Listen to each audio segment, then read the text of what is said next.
Hi there guys, I'm Nikhil from Grady Tech, and in this video, I'll be doing the unboxing of the Samsung Galaxy A52s 5G along with a quick hands-on review.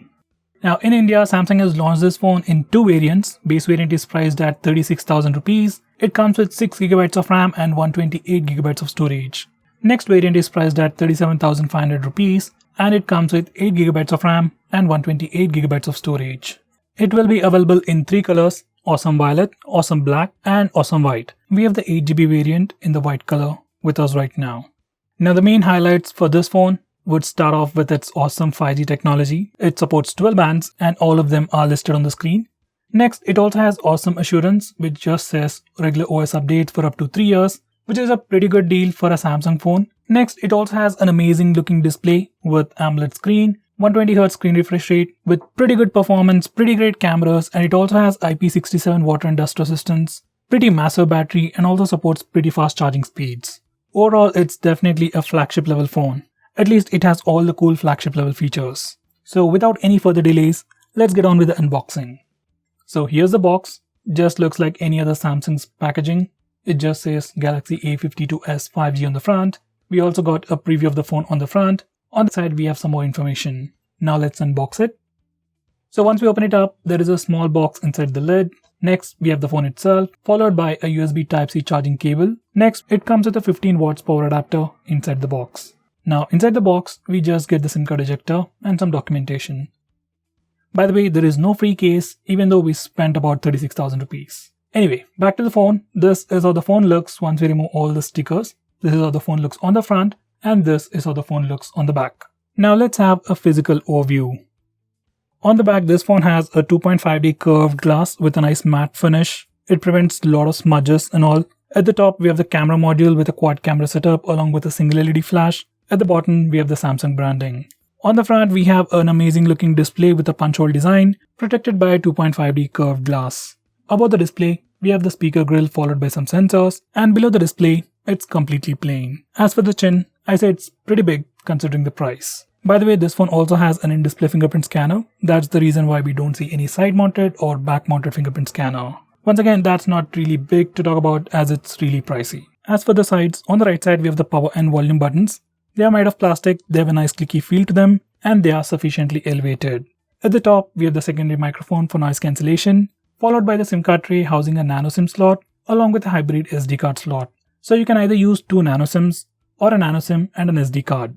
On the left side, it's completely plain. And finally, at the bottom, we have the 3.5mm audio jack followed by the primary microphone, USB Type-C charging port, and the speaker grill. Now these are the complete specifications of this phone. On the rear, it has a quad camera setup with a 64MP primary camera, a 12MP ultra wide angle camera with 123° field of view, followed by a 5MP macro camera and a 5MP camera for taking portrait shots. For selfies, we get a 32MP camera with f2.2 aperture. On the front, we get a massive 6.5-inch Infinity O display. It's a Super AMOLED display with Full HD Plus resolution, 120Hz screen refresh rate, and with a peak brightness of 800 nits. It's powered by a Snapdragon 778G processor with Adreno 642L GPU, with up to 8GB of RAM and up to 128GB of storage. It's powered by a 4500 mAh battery. It supports 25W fast charging and comes with a 15 watts power adapter inside the box. It also got dual stereo speakers with Dolby Atmos sound enhancement, along with IP67 water and dust resistance. Now this is how the phone looks once we turn it on and set it up. This is the home screen.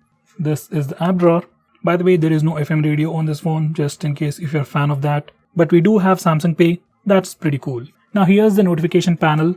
So that was a quick look at the user interface. Now here's the about page. This phone is running One UI 3.1 based on Android 11 with the August security patch, which is pretty good. As for the storage, we get about 104GB of space for our user apps and user data, and we get about 4.5GB of free RAM. Out of that, 8GB of RAM right out of the box. Now when it comes to storage, for a normal user, this variant is definitely more than sufficient.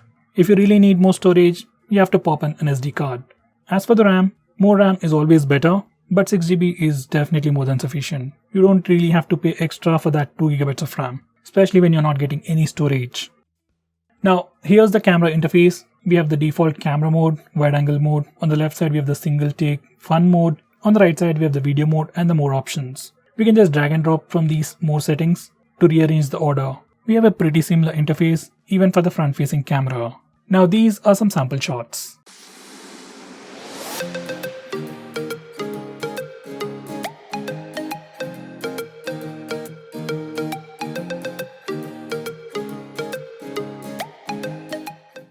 Now let's test the dual stereo speaker setup on this phone.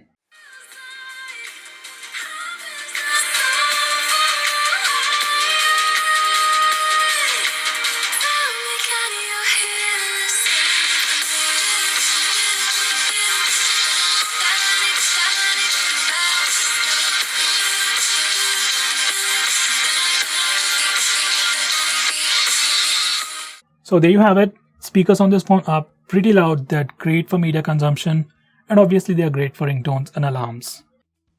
Now here's a quick test at the fingerprint scanner. It has an in-display fingerprint scanner and its performance is pretty fast, unlocks the phone within a second. We also got face unlock feature. In good lighting conditions, it's pretty fast, almost unlocks the phone instantaneously. In low lighting conditions, it works, it's pretty fast, takes about a second or two to unlock the phone. In complete darkness, it's a hit or a miss. It also depends upon your lock screen wallpaper, screen brightness, and the distance between your phone and the face. Overall, face unlock works pretty well in good lighting conditions and in low lighting conditions. Now before I conclude, these are the benchmark scores. So guys, this is the new Samsung Galaxy A52s 5G. Well, when I just look at the phone and all the features this phone has to offer, yes, it's definitely a great phone. This phone has a pretty good design, especially that matte finished back looks pretty premium. It has an amazing looking display. You also get 3 years of updates, that's something really good. It is IP67 water and dust resistance, has a pretty big battery, has pretty good cameras, and most importantly, it also has a pretty impressive processor. So overall, if you just look at the phone, it's definitely packing some pretty good features. But at a starting price of about 36,000 rupees, I really don't want to recommend this phone. So the conclusion, yes, the phone is definitely good, a quality product, but the price is definitely pretty high. For about 30,000 rupees or around 28,000 rupees, I would definitely recommend you this phone. For more information about this phone, stay tuned for the complete review. So guys, that's pretty much it for this video. See you in my next one. This is Nikhil signing off.